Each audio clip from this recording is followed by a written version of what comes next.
Assalamu alaikum dostlar. Facebook'tan bugün tez okuu boyunca reklamаны көрүп калдым. Bir жигит айтып атат.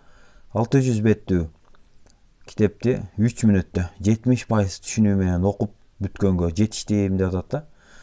Анан мен ушул маалыматка аябай кызыгып калып, өзүм да бир аракет кылып көрөйүн дедим. Бирок мен окуу эмес, барактап көрөйүн дедим. Бул китеп азыр көрсөтөм сиздерге.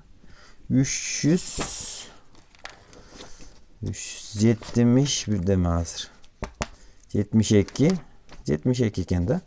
74 75 экен. 375 беттүү кемеңгеркеп афоризмдер. Мен азыр баштаймын. 53 азыр тартып атканыма 56 57 секунд болду. 58 баштадым.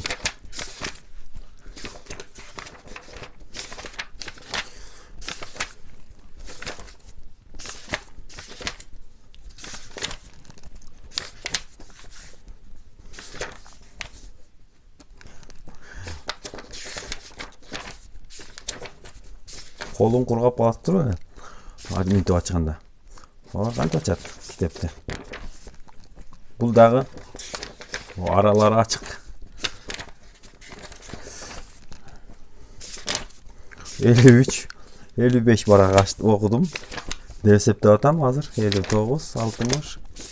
Бул өзү 350 бет, же 372 эле беттүү.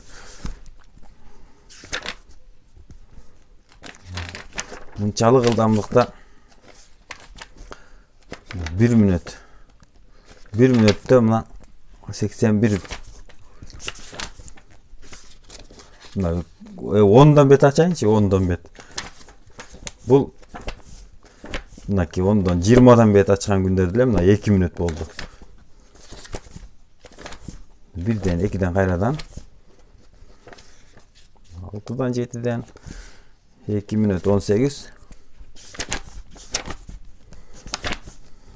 Эч кандай мүмкүн эмес да мына. Жарым беттен жарым китептин мындай кармап ачып атам. 2,5 мүнөттө китепти чоң кылып, мындай кылып бүттөрдүм. Ал жигит айтып атат. 600 бетти 3 мүнөттө бүтөрөм дейт. Эч кандай бул ишене турган сөз эмес. Окуп атканда монтип китеп деген мондай жармашып турат да, мондай турат постоянно китептеги жерде. Бар беттери, кагаздары монтип жармашып турат. Сөз түрдө колду бир аз нымдап алып ачканга туура келет, ким болбосун. Ошондуктан мына ошондой достор калпты таратып атышат да, калп эле. Жөн эле реалдуу чындыкты айтып реклама кылса болот го. Мен да аябай кызыгып атам ушул 1 мүнөттө аябай көп сөз окуп, китептердин баарын окуп алгым келип туруп.